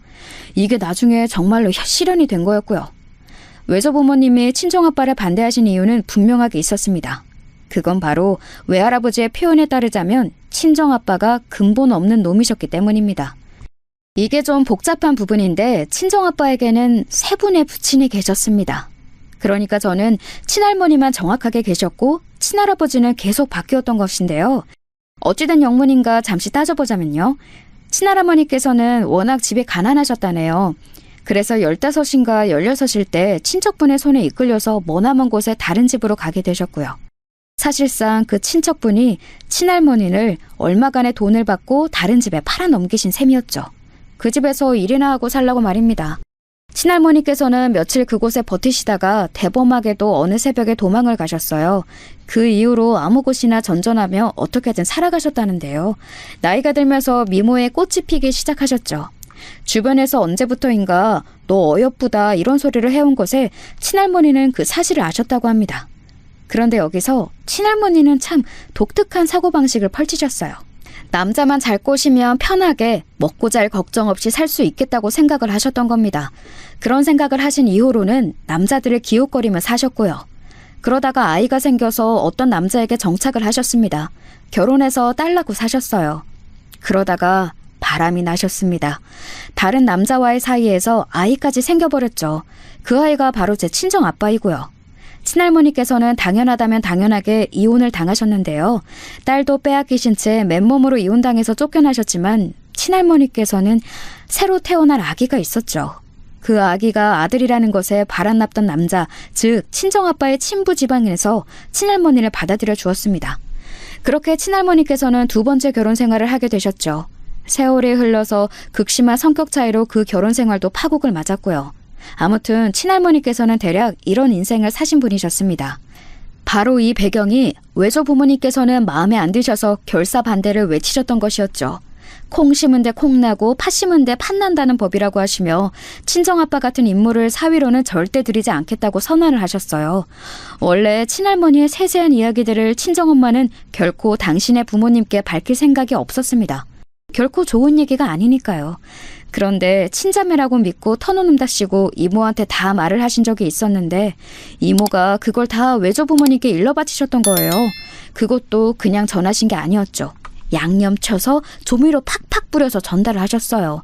그러니 친정아빠는 물론이고 그런 남자와 결혼하겠다고 우겨대는 친정엄마까지 외조부모님 눈에 미운 털 제대로 박히신 것이었습니다. 그럼에도 결국 친정부모님 두 분은 결혼을 강행하신 거였고요. 외조부모님께서는 자식 이기는 부모 없다는 말처럼 심하게 반대를 하셨던 것과는 달리 어느 정도 지원을 해주시며 도움을 주셨다고 합니다. 아마도 친정엄마가 특히 아들을 금세 낳으셨기 때문에 마음이 풀어주셨던 걸 수도 있어요. 제가 위로 오빠 하나가 있거든요. 이 친정오빠의 존재 덕분에 친정엄마는 외조부모님께 뭔가 내세울 거리가 생겼다고 합니다. 그런 와중에도 이모는 제 친정부모님을 못마땅하게 여기며 안 좋은 소리를 투덜거리셨고요. 아버지, 엄마, 자꾸 이렇게 두 분이 마음 약하게 구시니까 형부라고 칭하고 싶지도 않은 그 인간이 활기를 치는 거 아니에요. 자꾸 도와주지 마시고 알아서 살게 좀 내버려 둬요. 망해봐야 정신을 차리겠죠. 애석하게도 이모의 말씀은 어느 정도 맞았습니다. 친정아빠는 계속 안 좋게 활기를 치고 다니셨거든요. 일이라는 걸 도무지 진득하게 하지 못하셨어요. 여러분도 혹시 주변에서 이런 유형의 사람을 접하신 적이 있나요? 남들이 보면 주의력 결핍의 한량으로 보이는데 자기 자신은 나는 자유로운 영혼이라고 하는 사람들이요. 친정아빠는 저에게도 자꾸 스스로를 허황되게 포장하셨습니다. 나는 방랑 시인이란다. 이 세상 어디든 내 예술의 원천이고 나는 어디든 자유롭게 논일 수 있지. 이렇게 말씀하시면 어렸던 저는 정말 그런 줄로 믿었습니다. 친정아빠가 세상에서 가장 자유롭고 멋들어진 사람으로 보였어요. 하지만 진실은 아니었죠. 가족들의 피를 말리시는 분이었으니까요. 되도 않게 구셨는데 상상력이 뛰어나니까 소설 작가가 되겠다고 하셨다가 어느 때는 갑자기 당신의 인생이 곧 영화라면서 수필 작가가 되겠노라 선언하셨다가 돌연 예술적 영감이 떠올라서 잠을 못 이룬다고 하시며 아무래도 밤마다 작업하는 그림쟁이의 길을 걷겠다고 하셨습니다. 자유로운 영혼은 담배가 필수라고 하시며 담배도 막 피우셨어요. 솔직히 예전에는 사람들이 담배를 아무 데서나 피우기는 했었죠. 버스에서도 피웠고 심지어는 식당에서도 그냥 피웠었죠. 그런데요, 적어도 집에서 자기 자식들 앞에서는 담배를 안 피우는 게 맞았다고 봅니다. 어린 자식들 앞에서도 담배 연기를 뿜어내는 친정아빠의 작태에 친정엄마는 부글부글 화가 끓어오르셨습니다. 그럴 때면 친정아빠가 태어나게 하시던 핑계가 있었어요. 어허, 모르는 소리 하지 말어. 내가 담배를 찾는 게 아니야. 담배가 나를 찾는 거지. 좀 아까도 그러더라고. 담배가 나에게 나를 어서 피워주지 않고 뭐해? 라고 물어보더라. 이 인간은 날이 갈수록 왜 이렇게 자기가 제정신이 아니라는 얘기를 아무렇지도 않게 하는 걸까?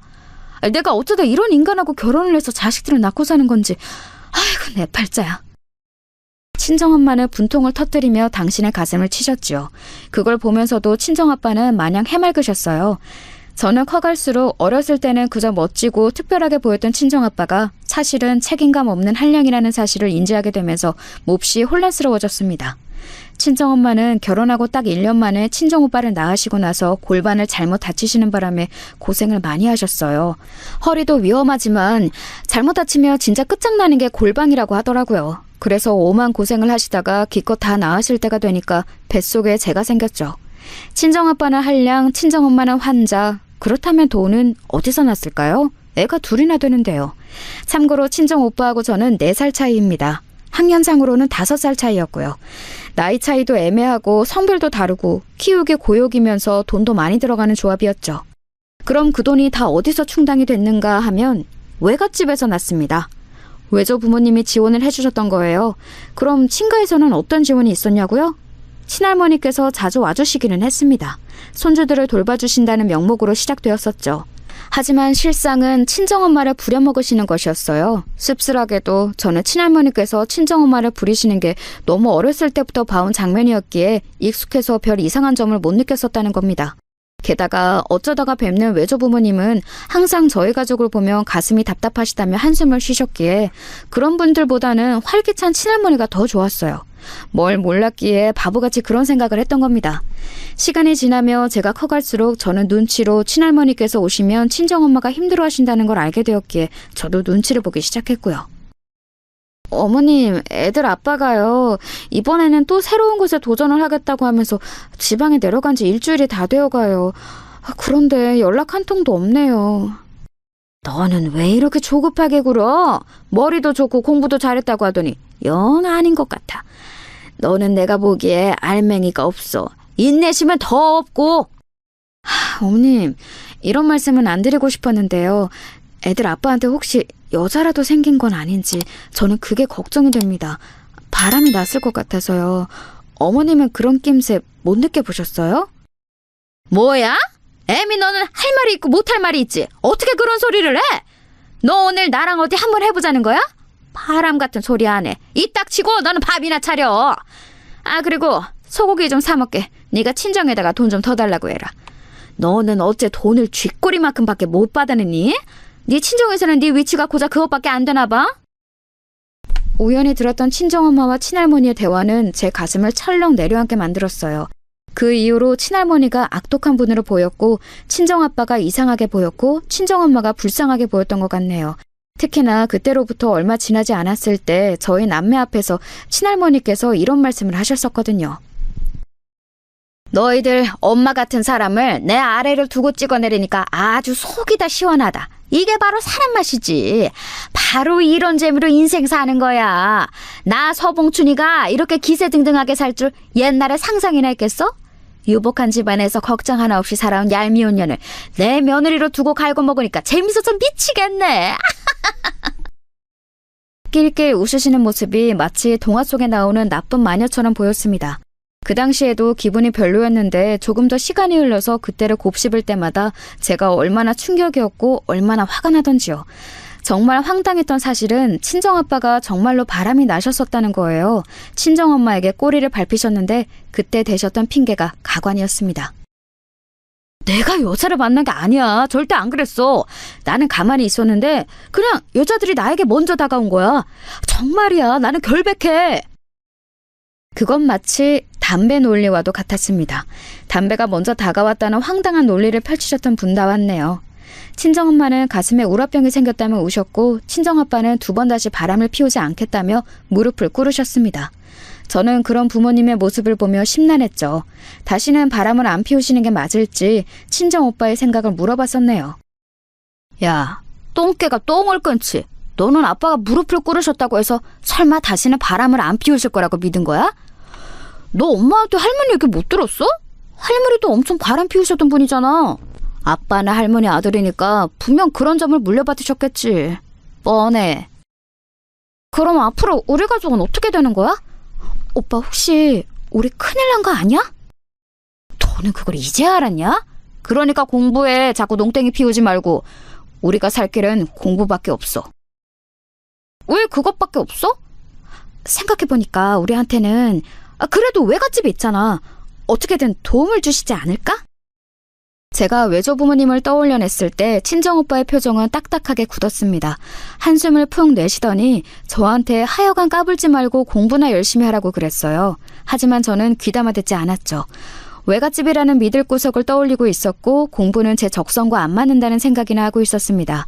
그때 공부를 더 했어야 했는데 나중에 이 순간을 아주 후회했네요. 친정엄마는 날이 갈수록 몸이 말라가셨고요. 매사에 의욕이 없으셨습니다. 우울해 보이셨고요. 그래서 저도 언제부턴가 집에서는 마음대로 웃지도 못하고 표정 관리를 하면서 지냈습니다. 고작 저도 눈치가 보였는데 친정엄마는 지난 세월 얼마나 눈치를 보면서 지내셨을까 싶었네요.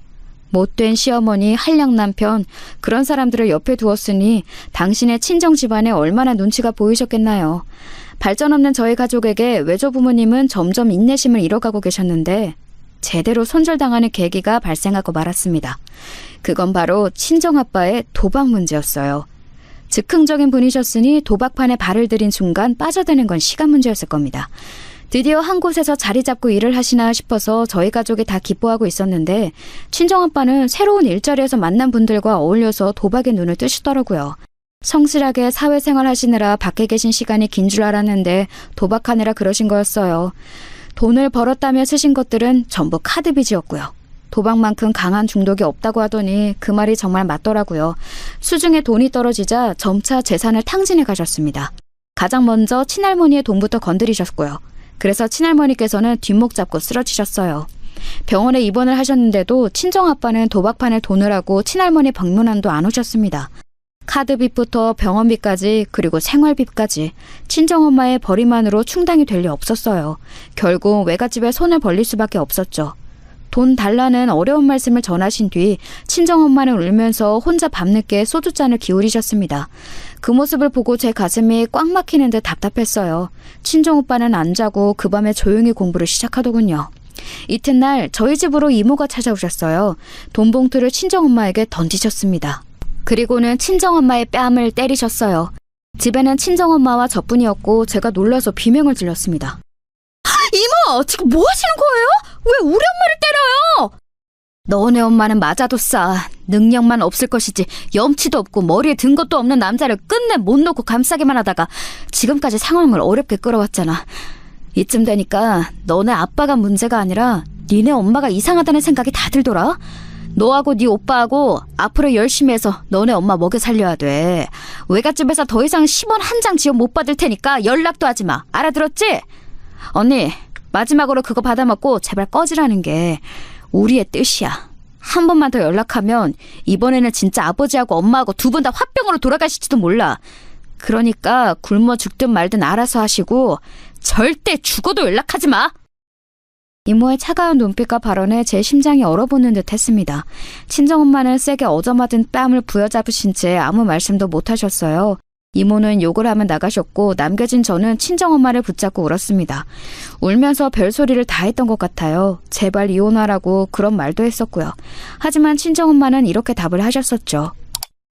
그래도 내가 끌어안고 살겠다고 다짐한 남자인데 너희들 아빠인데 어떻게 버리겠니? 진짜 답답해서 미칠 노릇이었어요. 저는 상황이 어떻게 되나 보자는 심산으로 지켜봤는데요. 뾰족한 수도 없었습니다. 친정엄마는 당신께서 어떻게든 친정아빠를 고쳐놓으실 수 있을 거라고 믿으셨지만 아니었어요. 시간이 지나자 빚쟁이들이 집으로 찾아왔습니다. 친정오빠는 집에서 도저히 공부를 할 수가 없다며 학교에서 최대한 많은 시간을 보냈고 친구들 집을 전전하며 지내기도 했습니다. 친정아빠는 상황이 심각해지자 아예 잠적을 하셨어요.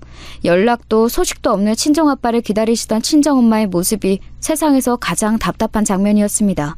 얼마나 기고했는지 몰라요. 학교에도 빚쟁이들이 찾아와서 저는 전교에 소문이 다 났고 왕따를 당했습니다.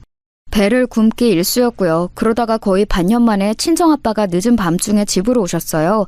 그 집은 저희 가족이 살던 집이 아니라 새로 구한 작은 월세방이었습니다. 돈이 없어서 집도 다 빼앗기고 이사를 한 것인데 어떻게 알고 찾아오셨더라고요. 오셔서 하신 처음 한마디는 바로 이거였어요. 미안하다, 면목 없다 이런 게 아니었고요. 배고파. 어제부터 한 끼도 못 먹었어. 여보, 집에 먹을 거 좀 있어? 나 밥 좀 차려줘. 배고프니까 밥 달라는 것이었어요. 친정엄마는 그 와중에도 집에 있던 식량을 끌어모아서 친정아빠에게 밥상을 차려주셨어요. 친할머니께서는 아는 사람인지 남자친구인지 하시는 분에게 의탁을 하겠다고 하면서 사신 지 꽤 되었고 친정오빠는 친구들 집을 전전하며 지내고 있었는데 친정아빠는 그 두 사람의 행방도 묻지 않고 그냥 밥이나 잘 쳐드시더라고요. 기가 막혔습니다. 제가 진짜 미친 척하고 친정아빠를 한 대 칠까 했어요. 멱살이라도 잡을까 했죠. 그런데 옆에서 친정엄마가 저를 말렸어요. 밥 먹을 때는 걔도 건드리는 거 아니야. 그러니까 가만히 있어. 내가 알아서 할게. 대체 뭘 알아서 하신다는 건지 여태까지 알아서 하셨다가 이런 사태까지 끌어온 당사자가 친정엄마 같아서 제 속이 터졌는데요. 전에 없이 친정엄마의 눈빛에서 의연함이 엿보여서 참아봤습니다. 친정아빠는 희죽거리며 음식을 마저 드셨죠. 그리고 다 드셨을 때 친정엄마가 말씀하셨습니다. 다 처먹었니? 예전에는 당신이 뭘 어쩌든 먹는 모습을 보면서 처먹는다고 느껴지지는 않았어. 정이 남아있었기에 그랬겠지. 당신 생긴 것도 잘생겼으니까 먹는 모습이 안 믿기도 했고 그런데 지금은 처먹는 걸로 보인다. 갑자기 왜 이래? 당신답지 않아. 그간 잘 지냈냐고 어디 아픈 데는 없었냐고 그렇게 나한테 물어봐야 하는 거 아니야? 당신은 늘 그랬잖아. 과거를 따져서 뭐 하겠어 이제 와서. 방금 밥 차려준 건 마지막 작별 인사였어. 이혼하자. 제발 좀 이혼하자. 너무 늦었지만 이제라도 당신과 갈라서야겠어. 내 자식들한테 당신이라는 오명을 계속 묻힐 수는 없어. 이혼? 무슨 소리야 이혼이라니?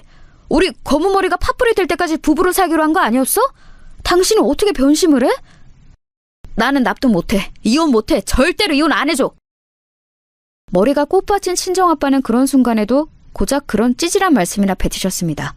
그리고는 이혼을 절대 안 해주겠다면서 도망다니기 시작하셨어요.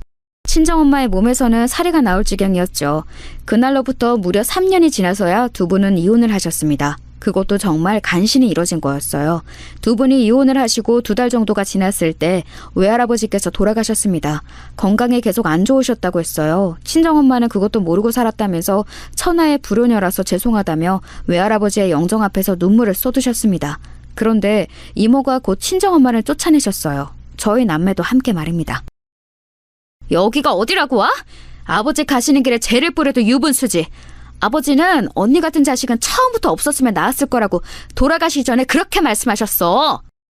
이모의 발언에 큰 충격을 받으신 친정엄마는 조용히 저희 남매를 데리고 발길을 돌리셨습니다. 왠지 모르게 저는 집으로 가는 내내 분한 눈물이 흘렀어요.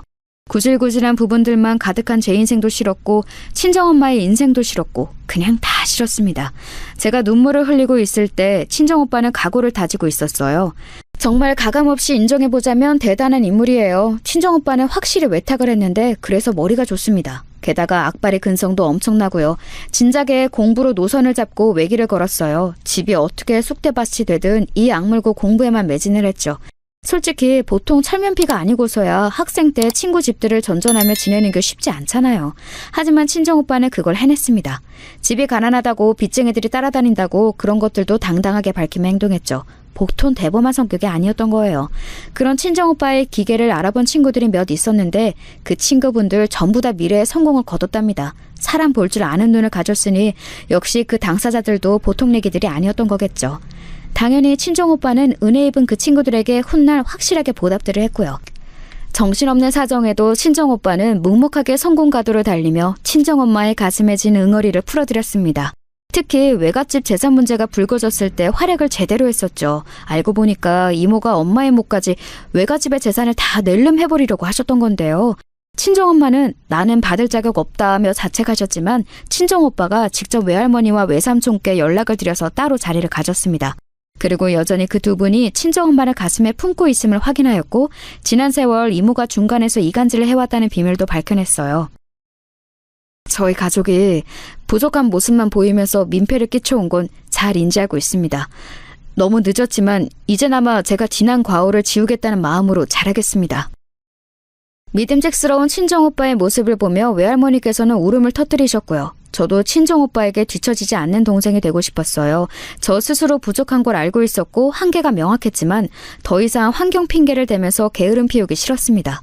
그런 핑계를 대기에는 똑같은 집에서 태어나 자랐지만 훌륭하게 자란 친정오빠라는 사례가 있었으니까요.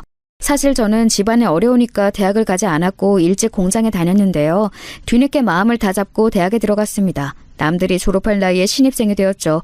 뭐든 남들보다 늦었어요. 졸업 후에 꽤 괜찮은 직장을 잡았는데 남들보다 신입치고는 나이가 많았습니다. 은근히 저를 따돌리는 여직원들이 있었어요. 얼굴 때문에 가산점을 받아서 들어온 거 아니냐며 저를 음해했고 유치하게도 저에 대한 이상한 유언비어도 자기들끼리 퍼뜨렸죠. 그러나 저는 눈 하나 깜짝 안 했습니다. 그 어떤 정신나간 공작을 벌여도 진짜 제대로 정신나간 사람을 치나버려 둔 나를 흔들 수는 없어 이것들아. 암만 해봐라 내가 꼼짝을 하나 안 하나. 저를 향한 노골적인 괴롭힘들이 이어졌으나 저는 아무렇지도 않았습니다. 빚쟁이들이 친정엄마의 멱살을 잡고 흔드는 걸 막으려다가 그 팔꿈치에 찍혀서 쌍코피를 줄줄 흘려본 적도 있는 저인데 학교에서 전교생한테 왕따도 당해봤는데 여직원들의 깜찍한 괴롭힘 따위 가렵지도 않았죠. 그런데 꿋꿋한 저를 좋게 봐주시는 분들이 점점 생겨났어요. 일단 제 상사가 저를 좋게 평가하기 시작했죠. 생긴 것과는 달리 근성이 넘친다고 말을 해주더니 더 윗선에도 제 이야기를 좋게 전해주었습니다. 그게 엄청난 효과를 만들어냈어요. 왜냐하면 어느 날 차장님이 저를 부르시더니 혹시 남자 소개를 받지 않겠냐고 그러신 거예요.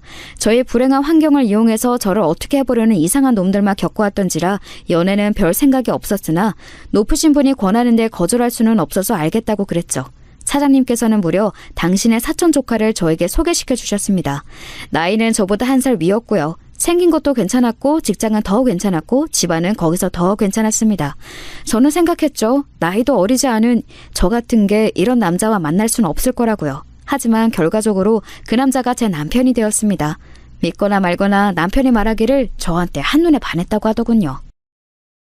성실하고 강단 넘치는 건 보통 얘기가 아니고 생긴 것도 예쁘다고 딱 그렇게만 듣고 억지로 자리에 나갔었는데 연예인 뺨치는 미모의 소유자가 앉아있는 거야. 나는 그래서 사실 당신 보자마자 결심을 해쳤어.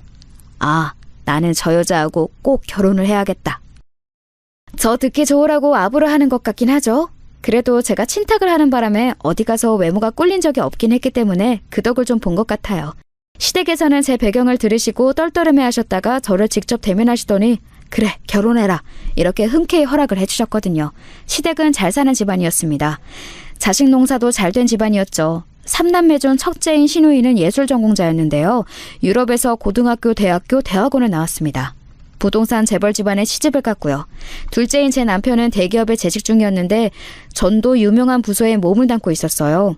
셋째가 남편의 남동생이었죠. 나이 차이가 많이 나는 집안의 누뚱이었어요. 저희 부부가 결혼할 때 아직 열심히 공부를 하고 있던 학생이었죠. 성적은 전교권에서 놀았고요. 시동생은 원체 내성적이고 얌전한 스타일이었어요. 자기 얘기도 잘 안 했고요. 조용한 인물이 시동생이라서 저는 냅신 다행이라고 생각했었네요. 아무튼 저는 무사히 결혼해서 무사히 살아갔습니다. 예전에 하도 마음고생을 하셔서 친정엄마의 건강이 들쑥날쑥 하시다는 것만 빼면 걱정거리가 없었죠. 저희 가족을 너무 싫어하시는 이모 때문에 속상한 순간들도 있었고요. 그래도 이래저래 일상이 흘러갔습니다. 저는 어느새 아이 둘 엄마가 되어 있었죠. 어렸을 때 저는 친정엄마가 이해 안 되는 순간들이 많았고 미울 때도 많았는데 제가 엄마가 되어보고 나니까 과거의 그 부정적인 감정들이 모두 녹아내리더군요. 자식들을 낳고 나서 제 세상은 달라졌어요. 삶을 대하는 자세가 달라지더라고요. 열심히 집안일을 하며 남편을 챙기고 아이들을 키우면서 시댁도 오가면서 그렇게 정신없이 사는 일상에 물들어져 있을 때였습니다. 시동생은 장성에서 금융권에 종사하는 인재가 되어 있었고 결혼을 전제로 만나는 여자친구도 있었는데요. 슬슬 결혼 생각을 하고 있다고 밝혀왔어요. 왜냐하면 시동생의 여자친구, 즉 예비 동서가 목표로 하던 것을 잃었기 때문이라고 했습니다. 결혼하기에 좋은 시기가 왔다고 하더군요. 예비 동서가 이룬 목표는 바로 검사였어요. 예비 동서는 검사였습니다. 시동생이 하도 자기 얘기를 안 하니까 그 사실은 몰랐어요. 예비동서 쪽에 연상이라는 것 정도만 알고 있었는데 검사라니 너무 대단하더라고요. 결혼 이야기는 순조롭게 흘러갔고 예비동서는 자기 시댁에 드나들기 시작했습니다. 바쁜 일정 와중에도 시댁의 얼굴을 충실하게 비추더라고요. 그런 자세가 너무 좋아 보였네요. 하지만 그건 어느 날 시댁에서 마주친 예비동서가 저와 단둘이 있는 순간이 되자 저를 취조하듯 태도를 취하기 이전까지만 그랬죠. 형님은 혹시 그런 건가요? 현대판 신데렐라? 네? 현대판 신데렐라요? 지금 그거 설마 제가 결혼으로 큰 이득을 보며 산다고 그런 뜻으로 하는 소리예요? 네, 맞아요. 전업주부로 지내신다고요? 친정에서 지원받으신 건 따로 없고 아주버님의 벌이에 의존해서 살고 계시네요? 그게 되간절 어째서 예비동서의 입에서 들어야 할 이야기인지 저로선 알 수가 없었습니다. 예비동서는 인상이 참 당차 보였어요. 커리어 우먼의 표본 같았습니다. 단정하지만 고급스러운 옷차림, 깔끔한 단말머리가 멋지더라고요. 입만 나불거리지 않으면 너무 좋은 사람이었는데 저로선 아쉬웠죠. 저는 현대판 신데렐라로 살아서 행복해요. 그리고 검사님을 제 동서로 두게 되어서 이것도 행복하고요. 정식으로 제 동서로 들어오면 그때는 기대도 좋아요. 뭐라고요? 기대해도 좋다니요? 그게 무슨 뜻이죠? 혹시 제 손윗동서가 되신다고 하셔서 서열로 저를 찍어내려 보시려는 건가요? 안 됐지만 그런 얕은 수는 통하지 않을 거라고 미리 말씀드리고 싶어요. 저는 그렇게 호락호락하지 않아서요. 저는 형님 같은 아무나가 아니랍니다. 저 검사예요, 검사. 대한민국 검사. 정식으로 제 동서가 되면 엄청 잘해줄 준비가 되어 있다는 뜻이었는데 갑자기 왜 그렇게 엉뚱한 홍보를 하고 그러세요? 대한민국 검사님? 제가 난처한 듯 표정을 꾸며내며 말을 하자 예비동서는 민망해졌는지 헛기침을 하면서 얼른 자리를 피했습니다. 저는 남몰래 혀를 찼죠. 제까지 이렇게 잘난 저 검사직 달았으면 뭐랍니까? 파란만장한 제 인생의 깊이를 아직은 따라잡을 수 없었죠. 깐죽거리는 잘난 척쟁이가 제 동서가 되든 말든 저는 그건 시동생의 결혼이니까 알아서 될 일이라고 생각했어요. 그래서 남편이 저에게 예비동서가 마음에 드냐고 물어봤을 때도 그럼 이렇게 가벼이 대답하고는 말았죠. 하지만 설마 이 예비동서 앞에서 제가 창피스러운 광경을 들킬 줄은 몰랐습니다. 시댁과 가까운 대형마트에서 제가 장을 보고 있었어요. 뭐 좀 사가서 시댁에 들어갈 참이었거든요. 그런데 계산대 줄에 합류한 순간 누가 뒤에서 저를 잡아챘습니다. 무례한 손길에 놀라서 한마디 하려던 저는 얼어붙었죠. 그 사람은 바로 제 친정아빠였기 때문이에요. 우리 딸내미 여기서 이렇게 보는구나. 살다 보니 너를 이렇게도 만나네. 장 보러 왔어? 뭐 샀니? 아이고, 뭐 많이 산 것도 없네. 그럼 혹시 이 아빠 것도 결제해 줄래? 그것만 사기는 아쉽잖아. 갑자기 또 나타나셔서 왜 헛소리를 하세요? 작년에도 저 보셨잖아요. 찾아오셔서 돈 달라고 그러셨잖아요. 작년분이에요? 4년 전에도 오셨었죠? 염치도 없으신 거예요? 제발 그만 좀 하세요. 너는 어떻게 하나뿐인 아빠에게 이래도 매정할 수가 있어? 볼품없이 늙어버린 네 아빠가 불쌍하지도 않아? 네가 나에게 이런다면 별 수 없지. 내가 또 네 엄마를 찾아가는 수밖에. 아빠야말로 엄마가 불쌍하지도 않으세요? 아빠 때문에 화병 얻어서 지금까지도 고생하시며 사시는 분이에요.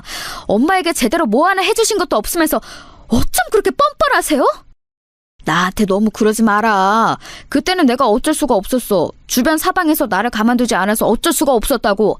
빚쟁이들 피해서 숨죽이며 같이 도망다니고 우리 그런 추억도 함께 나는 부녀 사이잖아. 네가 옛 추억을 봐서라도 나 좀 도와줘라. 응? 세상에 그런 끔찍했던 순간을 추억이라고 표현하시는 친정아빠 때문에 돌아버릴 지경이었습니다. 대형마트의 경비팀이 마침 주변을 돌고 있었기에 상황 정리에 도움을 주었어요. 친정아빠는 사라지셨지만 저는 주변의 쑥덕거림과 함께 남겨졌죠. 꿋꿋하게 계산을 하려고 하는데 문득 저를 보는 시선이 느껴져서 고개를 돌리자 옆옆 계산대 줄에 서 있는 예비동서의 모습이 보였어요. 예비동서 또한 시댁에 들리는 참에 이곳에서 장을 보던 중이었던 겁니다. 저와 눈이 마주치자 그쪽에서 피식 웃어 보였습니다. 다 맞다는 표시였죠. 저는 속으로 깊은 한숨을 쉬었네요. 보이고 싶지 않은 광경을 보이고 말다니. 예배동서는 태연하게 계산을 하고 먼저 가버렸고 저는 천천히 계산을 한 뒤 그날은 시댁에 가지 않았습니다. 머리가 너무 아팠거든요. 그리고 시누이 부부까지 전부 모이는 날이 잡혔어요. 시댁과 멀지 않은 고급 소갈비 식당이었습니다. 그곳에 가서 들은 건데 예비동서 집안과 상견례 날짜를 조율 중이라고 했어요.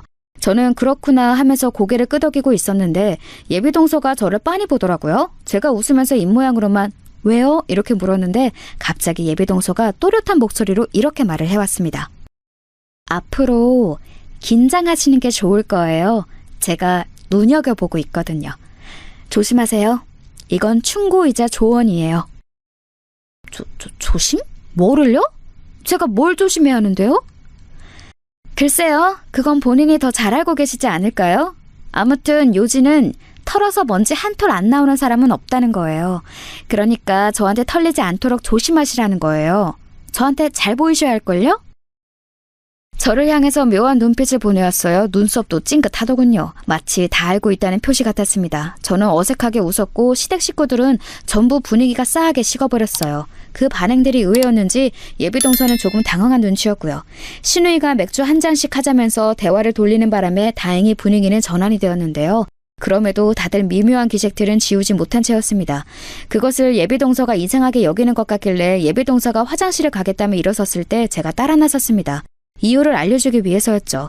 화장실로 향하는 복도 문득 뒤를 돌아봤다가 저를 발견한 예비동서가 흠칫했습니다. 뭐예요? 지금 저 따라오신 거예요?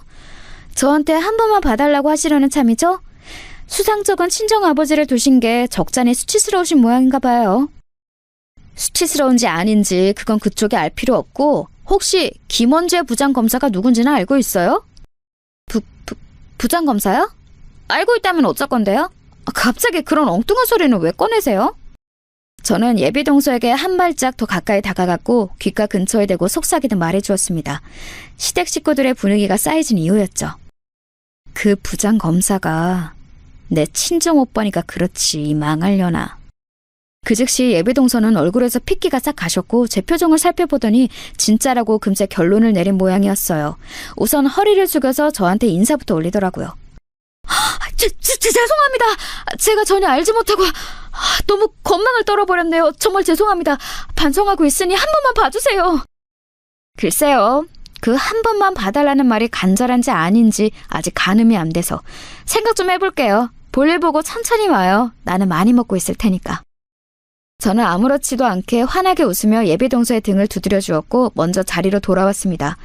시댁 식구들이 제 표정을 살피더니 짐작들을 하더군요. 남편이 저에게 귓속말 알려주었어요. 제가 예비동서를 따라서 자리를 뜨자 시부모님이 시동생을 혼냈다고요. 왜 제 친정오빠의 이야기를 예비동서에게 미리 안 전해줬냐는 잔소리였다네요. 예비동서가 자리로 돌아온 건 몇 분이 지난 후였어요. 애써 웃음을 지어 보이던데 마치 부처님처럼 흔들림 없는 제 진짜 미소를 보고서는 의지가 꺾인 건지 그 이후로는 표정 관리도 잘 못하더라고요. 저는 이튿날 친정오빠에게 연락해서 단호히 말을 했습니다. 친정아빠 진짜로 정리할 때가 됐다고 말입니다. 그리고 몇 달 뒤 친정오빠에 의해서 친정아빠는 시설로 들어가게 되셨습니다. 복지시설이었으나 자의로 나올 수는 없는 곳이었죠. 그리고 그 예비동서는 결국 제 정식 동서가 되지 못했어요. 시동생하고 둘이 싸웠다는데 봉합이 안 돼서 헤어졌습니다. 그리고 시동생은 현재 새로운 연애를 시작한 상태예요.